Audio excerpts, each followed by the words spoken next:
What is going on, everybody? Welcome back to the next episode of Mic'd Up with Max Webster.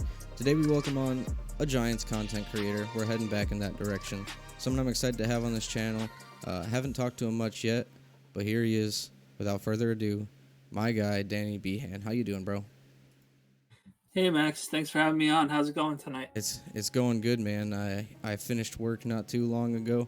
Awesome. It's a little bit late, but you know we're making episodes, and I'm excited to learn more about you. I don't think I've ever actually talked to you before. So as these viewers that are on my channel, as these viewers that are on my channel get to learn more about you, then I will as well. You know, it's just awesome. Part of the exciting part of creating these podcasts here. I get to talk to and meet people that I might not have known. It just might have been suggested, or I saw in a comment section of somebody else's YouTube channel, and that's what this is all about. But just as a beginner introduction, your name is Danny Behan. Tell us about your platform, your content, where people can find you, the things you talk about and cover over on your platform. Sure. So my name is Dan.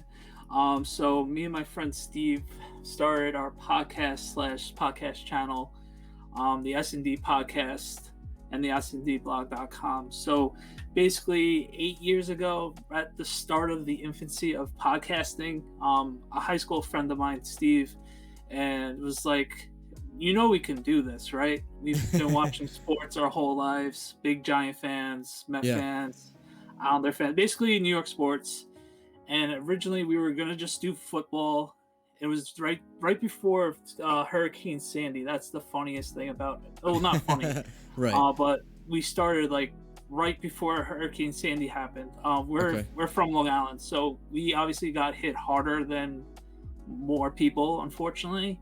Yeah. Our houses were fine, thankfully, but we obviously had to take a few week break. We're strictly going to do football, mostly Giant talk, but we love all the other sports. We really want to do hockey, basketball, football, baseball, obviously. So we were like, we might as well do all the other sports. It was just really funny how we started. I told him to go listen to the Rich Eisen podcast. That's when Rich was still doing a podcast. Rich Eisen, right? I think I've heard of the name. I haven't had time to actually check out his stuff, but I've heard of the name. Yeah, he works for NFL Network, the game day morning and all that other stuff. So he's pretty much a big deal. So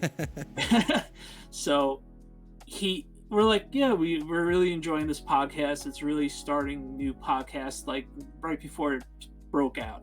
Yeah. So Steve's more of the physical editing and everything else. I'm just a pretty face being able to talk every now and then, so weekly.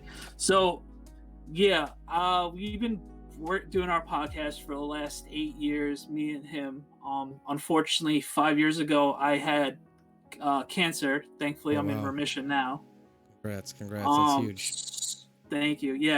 So I had lymphoma 5 years ago. So we brought in Steve's friend Vin, who pretty didn't take over my spot, but when I was in the absence of going through chemo and not really wanting to record, we brought Vin around. So we have a 3-man show now. We just never changed the name to the podcast because why bother with the naming of everything and having to go through all that. So right now we have the 3-man show, me, Vin, and Steve. We basically talk anything pop culture, Giants, Mets, Yankees, Islanders, Rangers. Funny thing about Vin, he's a Packer fan, so we have to talk about the Packers. Whenever anything big happens with the Packers, but they'll let me rant about the Giants. Then we started our own blog. We pretty much blog whenever we want to blog. There's no one holding a gun to our heads since it's our own blog. So this season, the coolest thing that I've done so far, content creation wise, I am a Giant season ticket holder. So obviously this season we didn't get to go to the games, obviously because of COVID, unfortunately. So I decided, since I'm a pretty big tailgater, we love going to games more so for tailgating. So it would be me, my wife, ironically Steve and his dad, and then whoever else shows up and joins us. Right. So I came up with the idea called Sizzling Through the Seasons. So what I would do is cook something from that town that the Giants are playing that week. So for example, the Giants play the Eagles. So one week I made Philly cheesesteaks. Another week the Cowboys. So I made steak. One week I made burritos. Or they play the Steelers. You ever heard of Permanente Brothers? I haven't. In Pittsburgh. Yeah. So basically, Permanente Brothers in Pittsburgh. It's a sandwich, and you could have whatever kind of sandwich you want. And then you just throw French fries on it, and they like just smush it together. It's quick and simple. That was it's a Pittsburgh thing. Yeah, it's their famous restaurant. It's called Permanente Brothers. Google it if I'm ever down that way. I'll have to check that out for sure. Definitely, I actually been to Pittsburgh once and I had it. It's pretty awesome. You can't go wrong with the sandwich with French fries and coleslaw, right? In one. So, oh yeah. So yeah, me and Steve have been good friends since middle school, high school. We would see each other wearing our favorite team's stuff. He's a grade younger, so I didn't really get to actually know him, other than, oh, you're wearing a Giants shirt, nice, or a Mets shirt, awesome. Go right. Giants, go Mets, yada yada yada. So from there, that moment on, we became friendly, and we've gone to billions of games together. We've been to dozens of tailgating. His family has had Giants season tickets forever. Nice. When me and my wife finally got season tickets around 2017. So the reason why they suck is partially my fault for having the season tickets the first year of the downfall. Unfortunately, a lot of fans and family members make fun of me for that. But yeah, so we've been having a lot of fun with the S&D blog and S&D podcast for the last 8 years. Okay, so you mentioned the website. Is that where your blogs and podcasts are, or do you have your podcasts elsewhere, or how do people find those? Oh, well, the podcast, unfortunately, we don't do videos. We've really been sticking towards the regular podcast, but you can look at our blog, sndblog.com. You could go to Spotify, iTunes, pretty much wherever you can get your podcasts. We're right there. You can find us. And we made our own network. So we have, including our podcast, we have 4 other podcasts under our umbrella. So we have one wrestling. We actually had a big WrestleMania preview. I'm not sure if you like wrestling. So I used to watch it all the time. I haven't very much recently. I was actually, if you ever heard of The Hub, he's on YouTube. I was on his call-in the other night, and we were just sitting there talking, and the conversation got to wrestling, and we were just like reminiscing from our childhood and talking about all the great wrestlers and the impact they had and all that stuff. Right. The funny thing with that was we brought it was really my friend, but he's become friends with me and Steve over the last couple of years, my friend Jay, and he is basically a version of me with the Giants.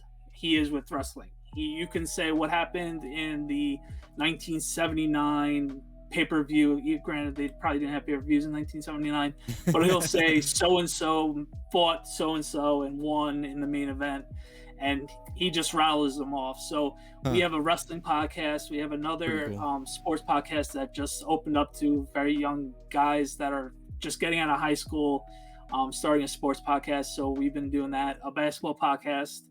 And our friend Jay also does a horror show podcast. So every now and then he'll come on and talk about that as well. So we're trying. We're very small. We're very very under the radar. I like to say we're like the Wayne's World of New York sports. So yeah, if people want to give it a listen, more the merrier. We're gonna be we try to record at least once a week. Life's hectic. I have a 11-month-old. Steve's working a crazy amount of hours, and so is Ben. So whenever we can get a recording, we try to get at least once a week. If not, unfortunately, it is what it is. We're not getting paid. Life happens. I hear it, man. You know, if you've heard some of my podcast episodes, you know that I recently separated active duty Air Force, and I'm in the process of. Thank you. I'm in the process of finding full-time work and getting a house. I got a wife and 3 kids of my own, so I'm in that massive transition. So I understand where you're coming from when you say sometimes life just gets crazy. And especially when you're talking about a young kid. I got one that's 9, one that's turning 5 tomorrow. Actually, it'll be today when this episode airs, and then another one that turned 2 last month. So I got my hands full. Okay. So any crazy tips? Yeah, I can't believe my son's turning 1 in 2 weeks. Actually, draft night. So time flies, he'll be in bed by the time Giants draft, so that I don't have to worry about like sneakingly worrying about the draft. So that's gonna be cool. Like, it's the fastest year of my life, hands down. The fastest year of my life. Yeah. Like, granted, with COVID and everything like that, but it was like a blur. I can't believe in 2 weeks he's 1 year old. But yeah, it goes fast. Like a COVID year or not, it goes fast. The one thing I will say though is people say terrible 2s. With my kids, it was not terrible 2s. It's always terrible 3s. So terrible 3s. Okay. So 3 is usually the worst year, at least in the experience when it comes from my children. Okay. Wow. Other than that, I mean, you've gone through most of the newborn stage, and so you know what all that's kind of about. But as they get older, the terrible 3s is what you got to get past. Obviously, before they hit teenage years and start that change in their life. So. Yeah. Honestly, with him, we were really lucky with him because he loved to sleep. We never, maybe a handful of times, like our craziest night was we had to stay up at like 1 o'clock in the morning, where other parents are like, that's every night for us. Yeah, so like when I would talk to other parents, like people I would like talk to about help, I need help, I'm a new dad, like what are we doing kind of thing, like on our group of friends, they're like, dude, like I'm like, sometimes I didn't want to tell them that he sleeps all the time, because they're gonna be like, you're living in a gold mine because he sleeps. And I'm like, so is this your first? Yeah, this is our first. I will say, just because one does it, if you do have more, don't expect that with all of them, because my first had slept through the night straight out of the womb, like 12 hours at a time, and then the next 2 not at all. Right. So whenever we do plan on having our second kid, because hopefully, God willing, we do have him or her, it's really funny, like you said, with the womb. Like the second night he was home, he slept through it. My wife's like, do we have to wake him up? And like my mom was like there helping us out. Right. And she goes, you can never wake up a sleeping baby, but turns out we had to, because we have to feed him and everything like that. So that was a rough couple, like getting used to, like, all right, he's sleeping, but it's all about just getting them on a schedule and making them adjust to your schedule instead of the other way around. See, that's the one thing we actually hammered home, since my wife's still working from home, so it's still she's home all day with him while working. It's been nuts. It's been nuts. Well, man, let's dive in a little bit more about you. You said you're a season ticket holder, so I imagine you currently live in the New Jersey area of the stadium. If you don't, talk about like where you were born and where you're from and where you live now, maybe how you got there, if it changed, things like that. Right. Well, I'm not from New Jersey. Unfortunately, the Giants are in New Jersey. No, I'm kidding. I love New Jersey. I'm actually from Long Island, New York. Born and raised there. My wife's actually from Queens, so we lived there for a good 4 or 5 years. Okay. So that was fun. I do work in the city with a state job. Not really going to go in much detail into that, but we both work in the city, so it was convenient to live in Queens. And then we're back in Long Island right now. So I'm a Long Island boy, born and bred. Basically, I was born in Brooklyn, but I'm not going to take credit for actually being Brooklyn, because I moved when I was 5. So obviously, I'm not Carmelo Anthony, because like the whole thing of Carmelo being from Brooklyn and then leaving basically at like the youngest age, and he's basically from Maryland kind of thing. Well, let me ask you. I mean, it's all kind of the same area, right? Like you can probably get from one borough to the next in almost no time. But where is your favorite and why? What's my favorite borough? Yeah. Or like Long Island included, or all that stuff. Oh, I'll just keep it simple and say my favorite borough. I'm gonna be biased because I lived there for 5 years, 5 6 years, and I'm gonna say Queens. Okay. Queens has literally everything you need. The diversity is awesome. Um, you can go to any random food spots, perfect areas. By me, where I lived in Howard Beach, we had one of the better, couple of good pizzerias because it's a very Italian neighborhood. That's all over New You, York, man. Italian food in New York, oh, there's okay, yeah. nothing I'm like it. also no one will Oh believe this, yeah. but I'm 50% Italian. So and Okay. my wife's 100%. So Oh, my nice. son's Is she the 75. is she the cook? Oh yeah, yeah, yeah. It's the she's the stereotypical Italian woman, good and bad. Um, you can draw your ideas for that, but yeah, we're very lucky. That's part of the reason why I started the tailgating videos was Okay. me actually learning how to cook.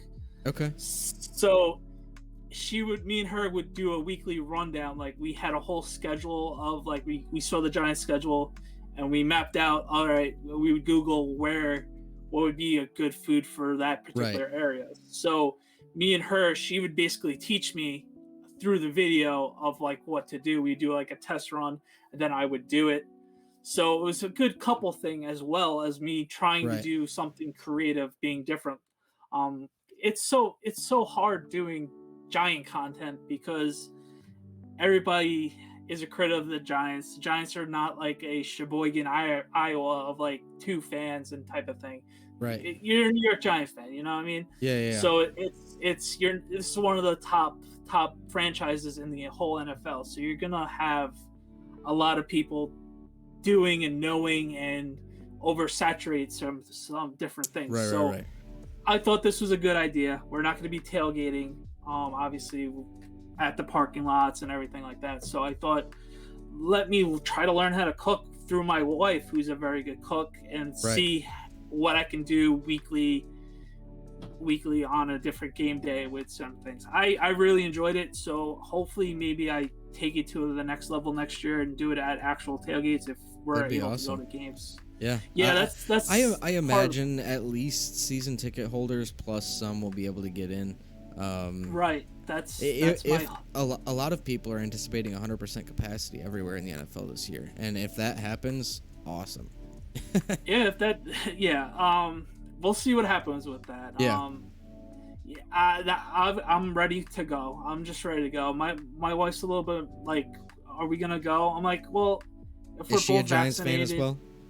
Oh yeah, Okay. Yeah, she has no. She was a big Giant fan before I met her. Right. That was a running joke with my parents. I like, oh, and she's a big Giant fan. We know how important the Giants are for me. So Oh yeah. that was the running joke. She did like the Giants, but then she saw how crazy I am about the Giants, and then she's like, oh, okay. She's actually a bigger Ranger fan, so she likes Okay. hockey a little bit more. But Hockey for me, I love going to hockey games in person, but like it's just one of Right. those sports that I just can't get into on television. Much like baseball, I love going to baseball games, but I can't watch it on TV. I'll fall asleep. Like that's just, I don't know why it is, but that's just how I feel. I think with hockey, more so with hockey, I think you have to be brought into it from like day one kind of thing. Yeah. And with me growing up 15 minutes away from the Nassau Coliseum with the Islanders, me and my dad would go a lot. So I grew up an Islander fan. So Okay. me and my wife go back and forth with that rivalry. But I think with hockey, you really have to be born into it and like have the right person to teach you the game of hockey and like be able to like, this is why hockey's such a good sport, X, Y, and Z. Right. And I was lucky enough to have that growing up. And then my friend group was big into hockey, a lot of in high school and college. So hockey's a big part of my life. Same with baseball. I could watch pretty much if I had the ability to. I could probably watch all 162 Met games if I had the ability to do so. I've come close because of the year I was sick. In 2016, I was pretty close because obviously what else was I supposed to do? Right. And no one was gonna tell me that I couldn't watch the game because I couldn't go anywhere. I couldn't do anything. Yeah. So they're like, all right, let them do that. So let me ask you. You said you're someone who covers all types of different sports. Did you ever play any right. sports as a kid? Yeah, I played basketball, played a little roller hockey. I'm not gonna say I played ice hockey. I played a little roller hockey with friends, but I played high school basketball. Didn't play baseball. High school basketball, high school football, and track and field. Funniest thing is, I had the most fun with track and field because you were able to like. It was like I was able. It was like more of a hangout because it was like my third sport. Obviously football was my number one and basketball was number two. So I was a 3-sport athlete in high school. Nothing special, obviously. What positions did you play in football? Oh, well, I played guard. I played offensive guard. Not that very. I could have been better. I could have been worse. It's funny, like how intense coaches were in high school, and it was just like if I took it criticism a little bit better, I could have probably been a little bit better, a type of thing. But right. I was a high school kid. I you know what I mean? Know how that is. Yeah. Like if I like knew what I knew now as a 33-year-old in high school and the joy I had of football then, the sky would have been the limit. But right. Yeah, it's typical high school story. I played. We were pretty good. Our Long Island football is very blah, to very say the least. So yeah, we ran the triple option. We had the smallest team. I was the biggest guy at 6'2". Like we were very we weren't gonna beat anybody powerhouse, but we actually we went undefeated during the regular season, and unfortunately our team number wise wasn't the biggest. We had like 30 kids. Yeah. So a couple injuries, our best player got hurt, and then in the playoffs we fluttered, unfortunately, because of just injuries. I had 3 injuries, but I played through them. Sick brag by me, talking as a 33-year-old. But yeah, football was great. That's part of the reason why I fell in love with the sport and with the Giants. So like I think like that also helped me, like, because I knew not obviously high school football is a lot different from the NFL, but like I remember going to a game and seeing the offensive line warming up, and I'm like, oh, I do that every day. That's pretty cool. Like, so yeah, I football is pretty much my third love after family and friends. Absolutely, man. Family's always first, but right. Go ahead and give me your like favorite memory from playing football in high school. Do you have like a specific moment from a game or a practice that like sticks out and you're like, man, that was an awesome game, or I pancaked the crap out of this dude on that play, or like just some story, or like really close game that ended really awesome, or a funny moment playing sports, just some story that always clicks in your brain from when you used to play. All right, well, I think all right, I'll give you one funny at my expense and another moment. The first one, I'll give you the good one first. Okay. The first one was we had a rival. We were both undefeated, and it was the typical road game my senior year of high school. Garden City, if anybody's watching from Long Island. So we were both undefeated at the moment, and it was the biggest talked about, quote unquote, biggest talked about game like in the area for that coming week for our conference. So it was a tight game, back and forth. Unfortunately, I was also the game captain, so that was the biggest part of it. So I was able to go on the coin toss and everything like that. So the game ended up in a tie. They scored at the last second, and we thought, okay, we're gonna play in overtime. And the coach was like, "There's no overtime in regular season football." And we're like, "What? There's no payoff? This stinks." So yeah, Long Island, there's no overtime. I don't know if they changed it since 2004, but there was no overtime. So we're like, our best game was in a tie, unfortunately. Oh wow. My funniest moment. I could laugh about it now. If we brought it up 15 years ago, 16 years ago, I'd probably be mad about it. it was a playoff game, the first round of the playoffs. We lost in the second, so we were actually killing the team. I don't remember the score. It was 15 years ago, but we were killing them pretty bad. So they were starting to like hunt a little bit, and I didn't lose focus, but I kind of lost focus one play, and I got accordion, and I sprained both my ankles on the same play, and I was down, and my coach was like, "Are you freaking kidding me? How do you get back bent backwards?" And I'm like, "I'm really hurt. I don't know. It happens, you know what I mean?" Yeah. Like my high school coach was like the stereotypical high school coach. Every play had to be a touchdown. If not, you sucked, kind of thing. Right. So it's like, what do you want from me? We're up 40 points. It happens. I'm pretty banged up. Like, back off. So yeah, I hurt both ankles on the same play, and sprained them both. I don't know how I managed that, but yeah, that sucked. Well, what do you think, man? Should we talk a little bit of Giants football here? I'm always ready to talk about the Giants, so hit me with what you got. All right, so I guess we'll start recapping some free agency things. Give me, one, your favorite free agency move, but also, two, your most underrated free agency move that you don't think other people recognize as big of a move as you might. Okay. I'm gonna go easy with my favorite. It's Kenny Galladay. If you're living under a rock, the Giants the Giants offense the last couple of years, we're missing that big play, like a Plexico Burress type of wide receiver. Yeah. To like get the jump balls, the 50-50 balls. He can make pretty much every single type of catch. We've been missing that. We have been having a little bit more smaller guys, like we need to make slants and all the other like get open type of wide receivers. Like right now we have at least one guy that you can just, Daniel can throw it up and he could hopefully come down with the ball. Right. And Daniel, I don't know where you land on Daniel. I'm more towards the middle.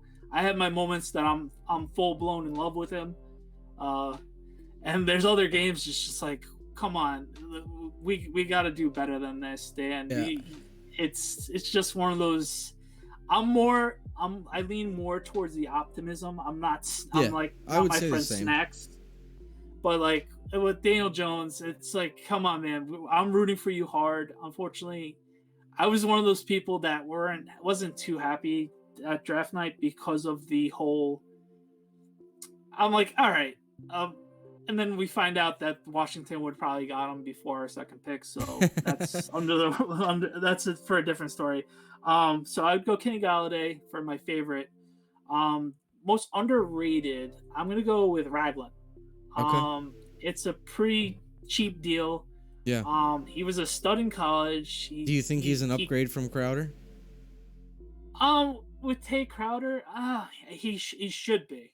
Okay. With his pedigree, but Tay Crowder, for what he was, Mr. Irrelevant, he actually played pretty well.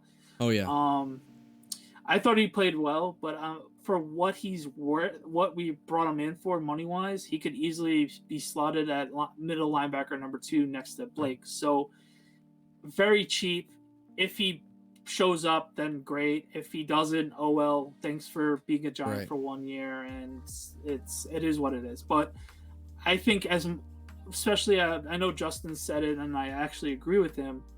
Middle linebacker and linebacker in general, you could always be onto your third or fourth linebacker halfway through the season, just how banged up that type of position can be. Oh yeah. So it's a nice depth move. If he beats out Crowder, great. That means he's playing really good. Hopefully not the other way of Crowder stinking it up. Right. So I think he could open it up with having Blake Martinez really being the focal point in the middle. Yeah, I mean, as far as Daniel Jones, you asked me, you said I don't really know, or you don't know where I really sit on him. Right. I tend to agree with you. I tend to sit towards the middle with a little more optimism. Yeah.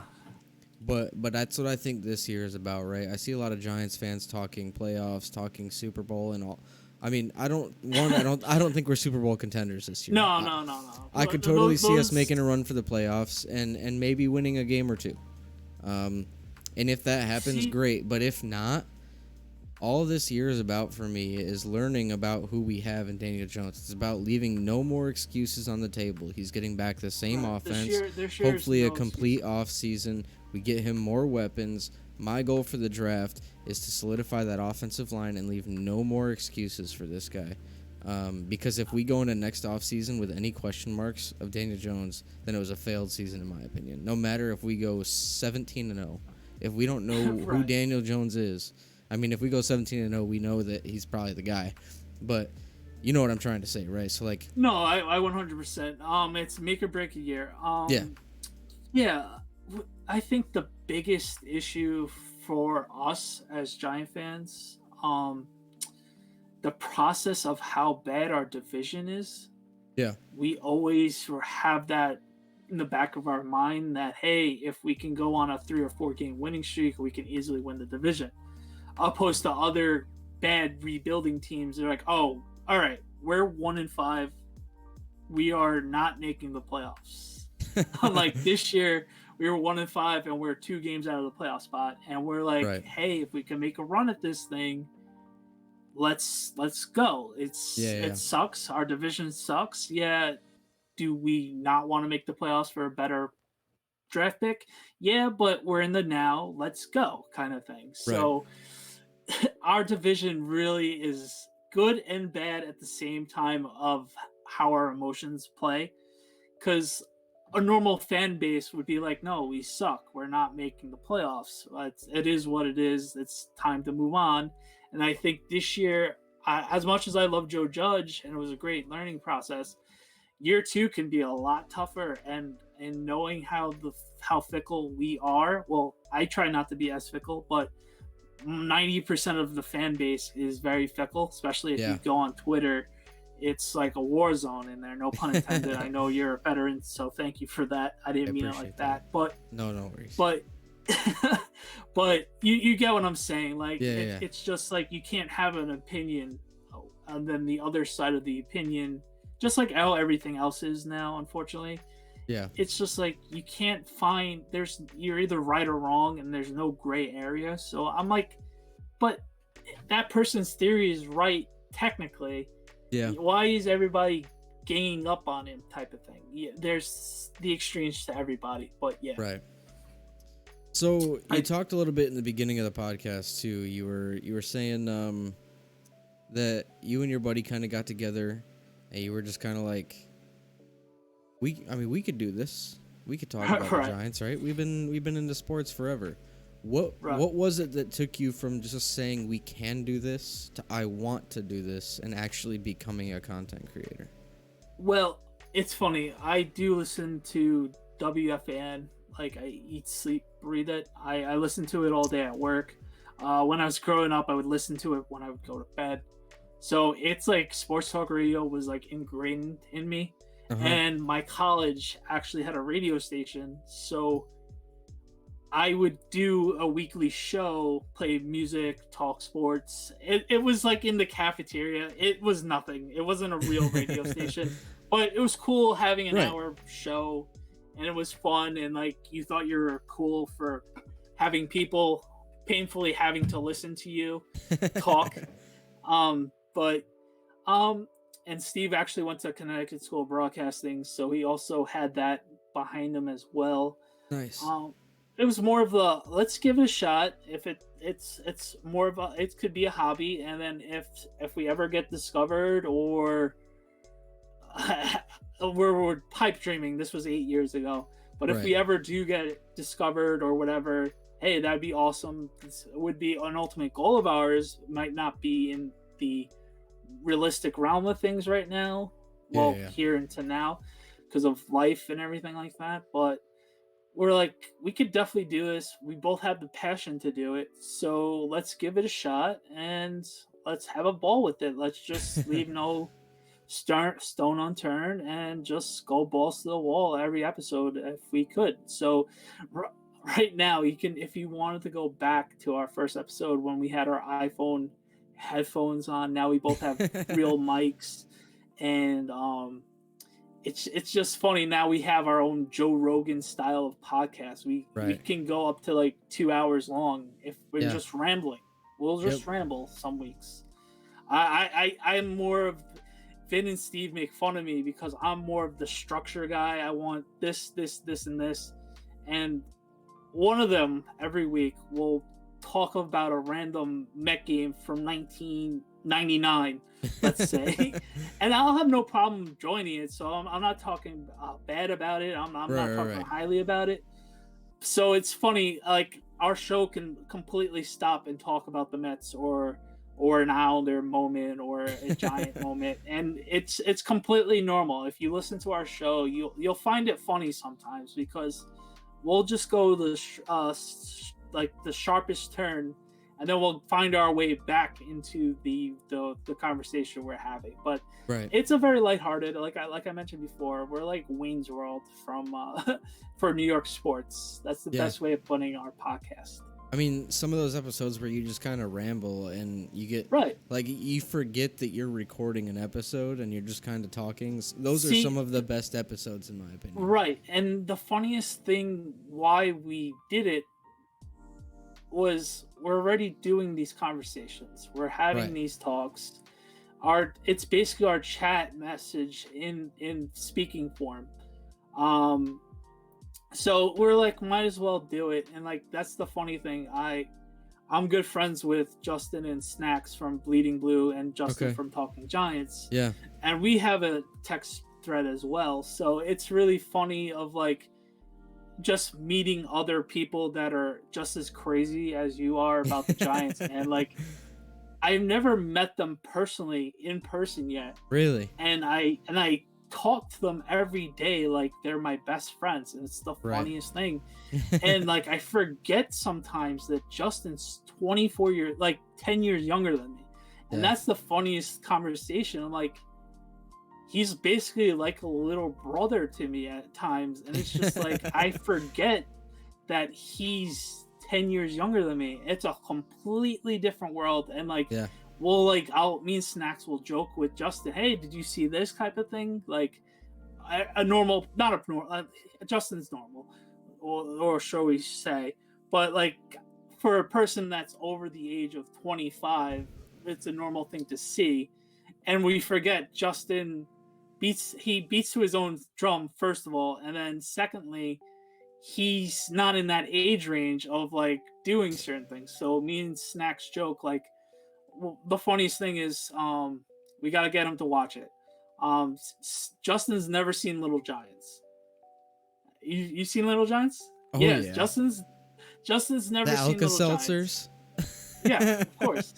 So did you ever try that tactic as an offensive lineman? No, but I always wanted to. So that was our running joke that we're like, Justin, you need to watch Little Giants for a Bleeding Blue episode. It would be funny because he's never watched the movie, and it's an all-time classic. Granted, the movie came out 4 or 5 years before he was even born, but it's an all-time classic. So Justin, if you're watching, I'm putting you on blast. So you have to watch Little Giants before the end of the season, before the season starts. But yeah. Yeah, it's an absolute classic movie. I loved that as a kid, even growing up. Right. No, even today, if I watched it today, if it was on a random channel, I would sit down and watch it if I had time. 100%. I still make quotes every week. Like I'll do the Giants help us God gif every week, especially if we're 1-5 and my heart rate's through the roof. We always start terrible. Like the last however many years we can't start off good. We can't. Right. It's just one of those things. But we talked a bit earlier, and you were saying your wife's kind of the cook. She's 100% Italian. You're 50. Your kid's 75. Right. Let me ask you.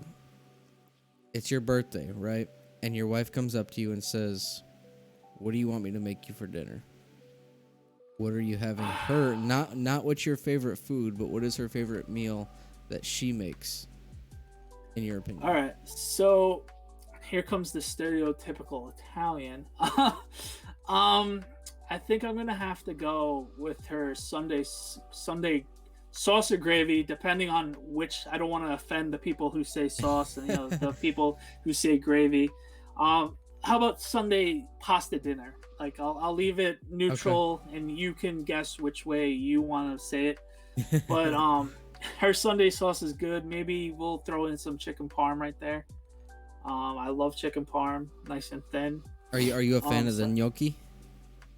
Gnocchi, yeah, man. Of course, it's a nice potato. Yeah, I'm more a fan of the ricotta version than the potato pasta version. Have you ever had the ricotta version?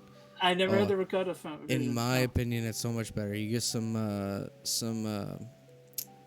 vodka sauce, mix it right in with it. Of course, vodka's the way to go. Fantastic. You throw a little grilled chicken right there, a little fresh mutts. I'm also a big proponent for Alfredo. I love Alfredo sauce. I will put Alfredo on almost everything. I just like cheese, to be honest with you. But Alfredo is, I mean, mac and cheese. You could ask my wife. I even at 25 years old, I would live off of mac and cheese if I could. Oh yeah, it's all about pasta and cheeses, man. It's funny feeding my son, because we're still in that baby stage. He has 3 teeth, so we're still slowly putting real food into it. Yeah. And he's absolutely obsessed with grilled cheese. Like, she'll have to make him grilled cheese like 3 or 4 times a week, because that'll be like the only thing he eats. Yeah, I would also recommend. I'm not sure if you ever heard of it. With Easter just coming up, we had pizza rustica, and she makes a style of pizza gang. Basically, what it is basically all the Italian cold cuts, supersad, gabagool, capicola. I had to say gabagool. Basically, all the Italian meats, ton of cheeses. Basically, with an egg in she made homemade pizza dough. You can get your own dough and like toss it up and put it in the oven. It's basically her version of it is a big calzone, and you slice it up, and it's yeah. I was eating that for like a week and a half, because that's how I can tell you thoroughly enjoy it, because you're you're getting excited right just talking about my it. My mouth's watering right now thinking of it. But yeah, I love being Italian. It's just, I'm very blessed that my wife is just the stereotypical Italian woman from everything, the good and the bad. You gotta put up with the positive and negatives. But yeah, I'm still thinking about the pizza gang right now, or the pizza rustica, depending on whatever way you consider it. But yeah, definitely. Well, we did talk a little bit about free agency. Let me ask you. You're Dave Gettleman tomorrow, or on what is it, April 28th? 29th. 29th? My son's birthday, that's why I know. Okay, April 29th. Your Dave Gettleman, number 11 pick is on the clock. Being realistic, because obviously we're not getting like Trevor Lawrence or anything like that. Oh, we're not? Okay. Being realistic, who would you grab at 11? So I was waiting for this dreaded question to be asked. So I pretty much, if Slater's there at 11, I would be okay with taking Slater to shore up the offensive line, whether it's moving him to right tackle or right guard, and have Lemieux and Hernandez battle out the other spot. And then figure out what happens at right tackle with Slater, Pert, or Nate Solder. Hopefully Solder doesn't play, but he's a great guy. God bless him. All right. But a part of me, I'm so freaking torn. If Waddle is there, or Waddle, you prefer Waddle over Smith? I think I would prefer Waddle over Smith, just for the game breaking ability. Okay. And just like, I think if Waddle wasn't hurt, the production that Smith had, which was phenomenal, and if we get Smith, I wouldn't be mad as either. Right. I just love like Waddle. Like, he's like basically a game breaker, and it's just like we haven't had that. Like watching Odell Beckham live, I was an Odell stan until he went on ESPN pregame show and blast us with Lil Wayne. I'll never forget that. But but Odell and Saquon, since having the season tickets, like those two guys, I'm like, holy crap! I get to watch these guys play live weekly, and it was just where I sit. I sit behind the end zone, so I basically have the all 22 angle all game long. Oh, nice. And just watching Odell run routes all day long, and unfortunately Eli getting sacked or Eli not breathing. Like I would be just as mad as Odell, because it's like I just saw Odell just completely make the DB look silly, and he would have scored a touchdown or what. Like that would be like the funny thing. And like with Saquon now, I'm able to see the same hole that he sees breaking through, and it's just like, how does he see it, kind of thing. So I would love to see Waddle with Galladay and Shepard and Dare. I know he's not a fan favorite with the Giant fans for his drops this year, but it's the last year of Evan Ingram. He's still talented when he wants to be, or he could be. He works hard. So the thing with Evan Ingram is he will make this crazy catch, and then a pass that's right on the numbers that he's just got to go. Yeah. He pops it up, and the defense just picks it off. Right. Like I don't know what it is.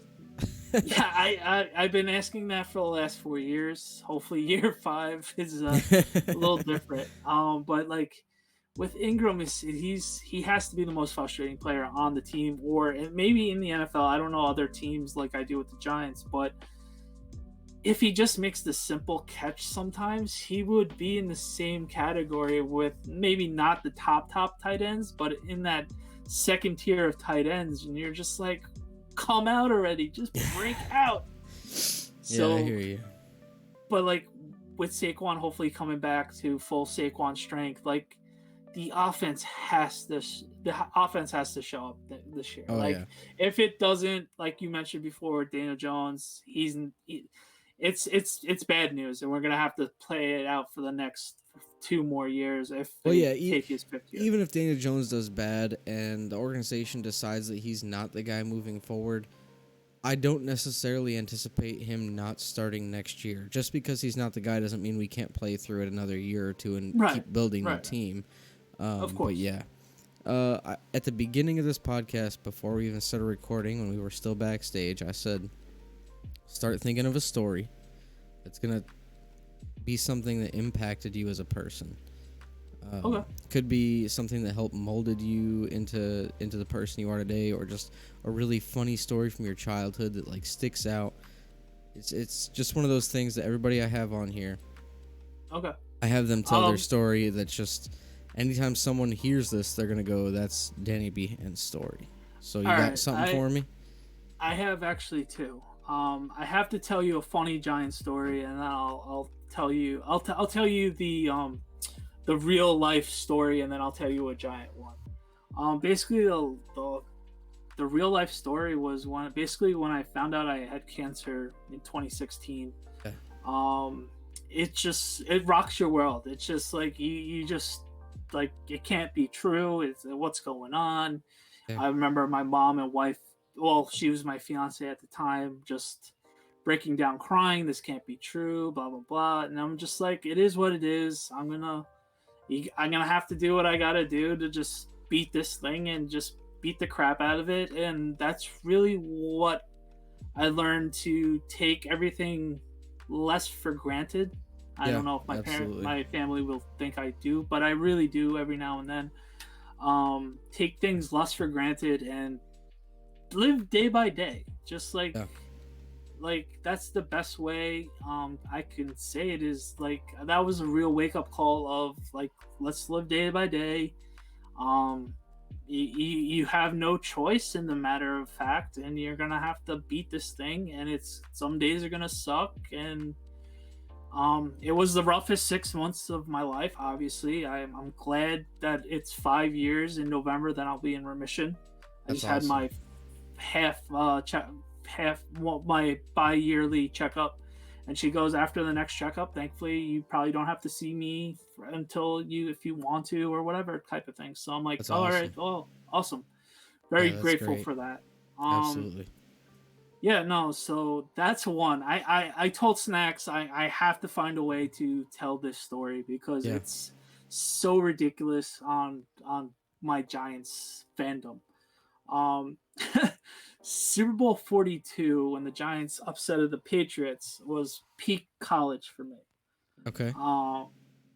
So me and my friends, we lived on a dry campus, but that didn't stop us, obviously. So we had a good group of guys. We watched. We had a core group of guys that would watch every single Giant game if we were on campus. If we were at home for the weekend, we were there watching the Giants every single game. That year, unfortunately, with the Mets, they had a big choke job the last game of the year. They should have made the playoffs, but they obviously didn't. I found my roommates / one of my best friends bottle of JD. So I was taking a big like anger swigs of the JD, and that became my calling cry of if sports gets bad, because sports meant everything to me. Oh, Dan's gonna have JD, and it's just gonna swallow his sorrows away. So the Giants are in the Super Bowl, obviously undefeated Patriots.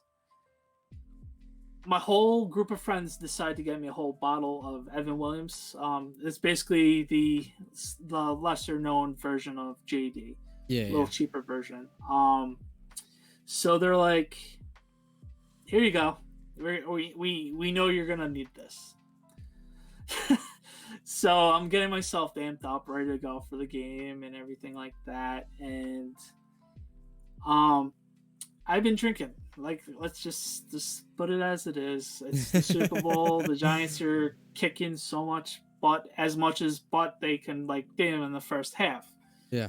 So Justin Tuck is my favorite player because I grew up watching Notre Dame football, and I'm not the biggest Notre Dame football fan now because I'm a little older. So I'm like, I like college football, but I'm not riding and dying with college football because it's a little weird. I didn't go to Notre Dame, so I'm more of a casual fan. Like, if Notre Dame does good or if Notre Dame's on, I'll root for them, but I'm not religiously.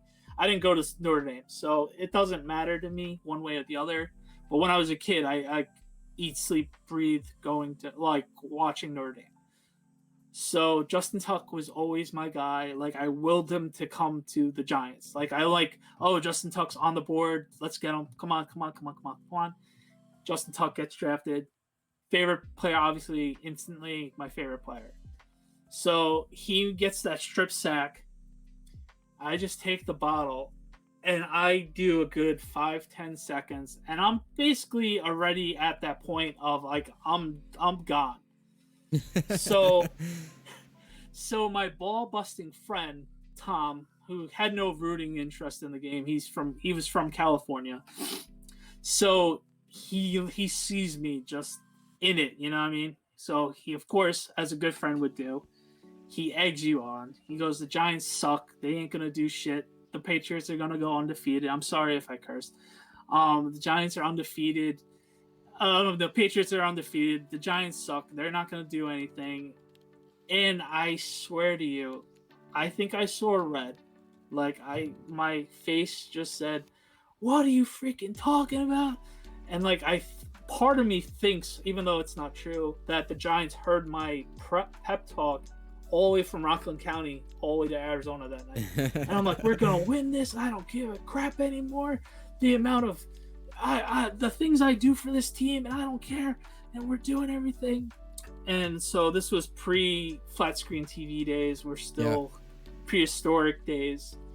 And my roommate had a clock on top of the TV because you were able to put stuff on top of the TV because this one was still big and bulky. And it was right by a window. And I kid you not, I was just a little aggressive, and I just backhand the clock through a window. Glass shatters everywhere. Glass shatters everywhere. I just bust out of the room. I flip a couple beer pong tables, and sure enough, we know what happens. So this is another funny part of the game. I went to the bathroom, but we had the speakers all over the place. So we had the game going on. I guess I was basically blacked out, but not blacked out. Right. So I missed David Tyree's touchdown, not the catch. I saw the catch, so don't worry about it. I actually missed David Tyree's touchdown live. So I go to my one friend that I literally watched almost every single game with that season, and he goes, David Tyree scored a touchdown in the Super Bowl. And I go, what? David Tyree did not score a touchdown in the Super Bowl. And he goes, bro, we watched every game together.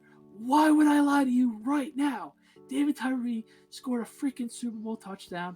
Let's go. We are winning this game. So, obviously, I know the rest is history. The rest is history. So we see the Pats score, and me and my other friend that we watched every game. Me and him been Eli guys, ride and die with Eli every step of the way. So we just give each other we got him. So the drive happens, and we're like, oh shit, we might not have him, but here we go. And then the David Tyree catch happens, and we're like, did that just freaking happen? Are you kidding me? And I'm basically blacked out, but I know these plays because I chilled out in the second half. Right. So, and I'm like mesmerized. Did that just freaking happen? Because this is my first real championship. Obviously the Giants lost in 2000 and the Mets lost in 2000 as well in the World Series. The Knicks they made a couple of championships, but they both lost. So this was my shot, like, you know what I mean? So when Plexico, that was the longest play of my life, the longest fade play ever with Plexico going down. And my group of friends, after we stopped Brady and the Alfred sack, they all dogpiled me, and like, I don't know how I made it to class the next day. And then everybody's calling me excited, and it turned out people thought I fell out of a window. I just broke a window, and you know how telephone goes, X, Y, and Z. Oh, Daniel had a drunk night at college. Giants won the Super Bowl. People thought I actually fell out a window. No, I just broke a window. Thankfully, we took care of it. I didn't get fined. It's past the prime. It's 2007, 2021 now. So if they want to fine me for a couple $100, whatever. The Giants won the Super Bowl. But yeah, that was my craziest Giants story ever with college. The peak Giants winning a Super Bowl. The greatest sports